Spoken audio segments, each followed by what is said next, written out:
Assalamualaikum warahmatullahi wabarakatuh. Halo semuanya, selamat datang di podcast PPKN kelompok 9. Dengan saya Santika Desvita Rachman dan dua rekan saya yang lain yaitu Galang dan juga Najwa. Baik, kami dari kelompok 9 akan membahas mengenai strategi ancaman di bidang sosial budaya. Setiap negara di bumi ini tak pernah lepas dari yang namanya ancaman. Begitu pula Indonesia. Ancaman ini tidak selalu berupa peperangan fisik, namun juga ancaman di bidang sosial budaya, yang tentunya membahayakan integrasi nasional, sehingga menimbulkan berbagai permasalahan seperti kriminalitas dan juga kekerasan. Menurut KBBI atau Kamus Besar Bahasa Indonesia, salah satu pengertian ancaman adalah usaha yang dilaksanakan secara konsepsional melalui tindakan politik atau kejahatan yang diperkirakan dapat membahayakan tataan atau kepentingan negara. Salah satu jenis ancaman yang paling umum dialami oleh negara adalah ancaman di bidang sosial budaya. Nah, apa aja sih ancaman di bidang sosial budaya? Apa aja contoh ancaman di bidang sosial budaya dan apa saja strategi mengatasinya? Berikut ini penjelasan lengkapnya. Baik, yang pertama ada ancaman berdimensi ideologi. Ancaman ideologi adalah tindak politik atau kejahatan yang mengancam integrasi nasional sebuah negara dengan menghadirkan ideologi bertentangan dengan Pancasila. Beberapa contoh ancaman di bidang sosial budaya bagian ideologi yang pernah terjadi, misalnya sebagai berikut. Yang pertama, ada komunisme. Ideologi yang mengawali gerakan 30 September atau lebih dikenal sebagai G30 SPKI, pemberontakan Madiun 1948, dan sebagainya. Yang kedua, ada liberalisme. Ideologi yang membebaskan manusia bertindak sesuka hati tanpa menghiraukan norma, agama, dan sosial. Misalnya LGBT, feminisme ekstrim, dan lain-lain. Yang ketiga, ada ateisme. Ideologi tanpa Tuhan. Yang keempat atau yang terakhir ada religious extremism. Ideologi keagamaan yang terlalu ekstrim hingga melanggar hak asasi manusia. Lalu, apa saja strategi untuk mengatasi ancaman berdimensi ideologi? Berikut strategi mengatasi ancaman di bidang sosial budaya bagian ideologi antara lain. Yang pertama, ada memperkuat pemahaman terhadap Pancasila dan nilai-nilainya. Yang kedua, menerapkan nilai-nilai Pancasila secara aktif dalam kehidupan sehari-hari. Yang ketiga, mengadakan pendidikan dan pembelajaran mendalam mengenai Pancasila di sekolah dan forum belajar lainnya. Yang keempat, menyaring budaya dari luar negeri sebelum diaplikasikan di Indonesia.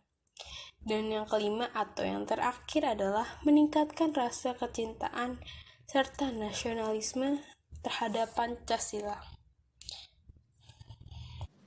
2. Ancaman berdimensi politik. Ancaman politik adalah tindak politik atau kejahatan yang mengancam ketahanan politik negara, baik dari dalam maupun luar negeri.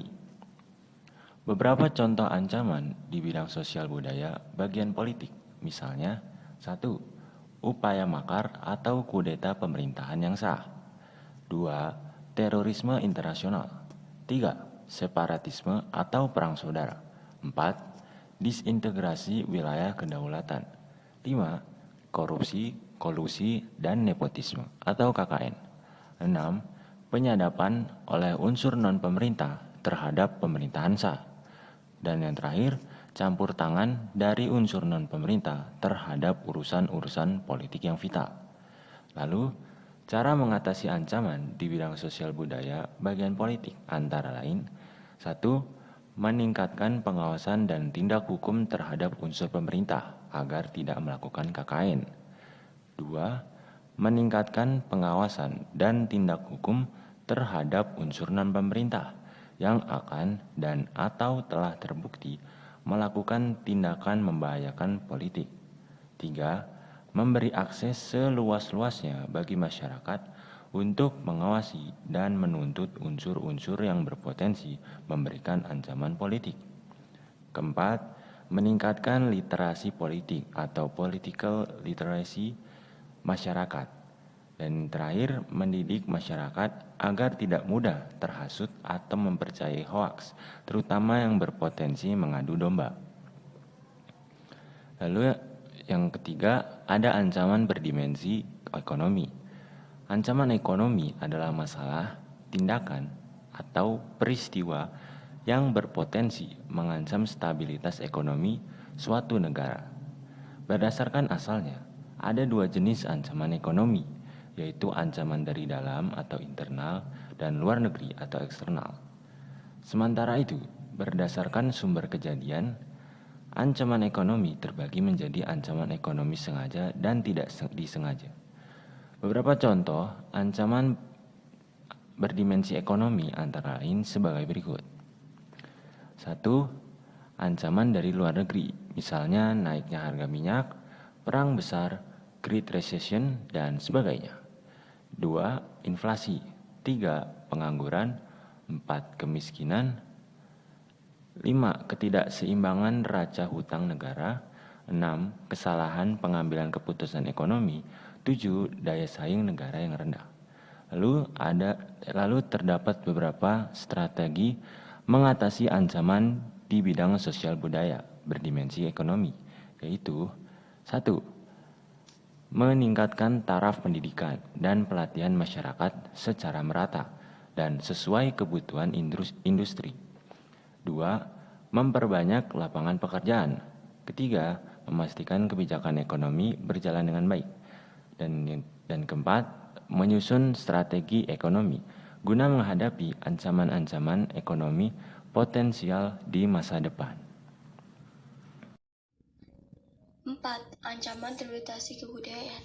Ancaman sosial budayaan adalah tindakan atau konsep yang disebarkan sengaja atau tidak sengaja dan berpotensi mengancam kekayaan suku, agama, ras, atau golongan. Beberapa contoh ancaman di bidang sosial budaya misalkan 1. Masuknya ide-ide asing yang tidak sesuai norma sosial budaya di satu negara. 2. Normalisasi tindakan bertentangan dengan norma sosial budaya. 3. Diskriminasi suku, agama, ras, atau golongan. 4. Budaya intoleransi. 5. Menurunnya minat menggunakan produk dari dalam negeri. Terdapat beberapa strategi mengatasi ancaman di bidang sosial budaya yang bisa dilakukan, yaitu antara lain 1. Memperkuatkan cinta pada kekayaan dan budaya bangsa. 2. Mendidik diri agar punya sifat toleransi yang tinggi. 3. Membangun jiwa korsa atau persaudaraan antara suku, agama, ras, atau golongan. 4. Menggunakan media sosial seperlunya. 5. Meningkatkan kecintaan terhadap produk dalam negeri. 6. Memperkuat pendidikan norma sosial dan budaya asal negara. 5. 7. Ancaman deteksi teknologi dan informasi. Ancaman deteksi teknologi dan informasi adalah ancaman di bidang sosial budaya berkait dengan perkembangan teknologi. Contoh diancam di bidang teknologi dan informasi, misalnya 1. Masyarakat yang semakin individualisasi dan tak acuh terbiasa berkomunikasi via teknologi. 2. Kriminal siber. 3. Ketimpangan pemahaman teknologi. Beberapa strategi mengatasi ancaman berorientasi sosial teknologi. Misalnya 1. Menyampaikan penggunaan media sosial dan internet dalam batas wajar. Meningkatkan pengetahuan teknologi masyarakat secara merata. 3. Mengajarkan teknologi secara bijak ke masyarakat sejak dini. Baik, selanjutnya ada yang keenam. Yang keenam ini adalah ancaman berdimensi keselamatan umum. Ancaman di bidang sosial budaya yang keenam adalah ancaman berdimensi keselamatan umum. Apa ancaman yang berkaitan dengan ancaman berdimensi keselamatan umum? Di antaranya adalah yang pertama, bencana alam. Bencana alam ini tidak bisa diperkirakan oleh manusia atau terkadang terjadi secara tiba-tiba. Namun kita memiliki Badan Meteorologi, Klimatologi, Geofisika atau yang disingkat dengan BMKG yang bisa mengetahui dan memperkirakan cuaca. Nah, tapi ancaman berdimensi keselamatan umum ini juga terkait dengan perubahan iklim, pemanasan global, pandemi seperti sekarang ini, gempa, tsunami, dan sebagainya. Yang kedua, bencana kimia. Bencana kimia ini seperti kesalahan penggunaan bahan kimia, bencana akibat limbah industri, dan lainnya. Lalu yang ketiga, ada bencana karena kesalahan manusia, seperti kecelakaan transportasi, keruntuhan bangunan, dan sebagainya. Lalu ada strategi yang bisa mengatasi ancaman berdimensi keselamatan umum. Di antaranya 1. Meningkatkan kepekaan masyarakat tentang standar keamanan guna mencegah atau menghadapi bencana. Dan yang terakhir adalah meningkatkan kemampuan mitigasi bencana, terutama bencana alam. Bagaimana tadi soal strategi mengatasi ancaman berdimensi keselamatan umum? Apakah sudah dimengerti? Baik, kalau sudah dimengerti, kita lanjut ke ancaman selanjutnya.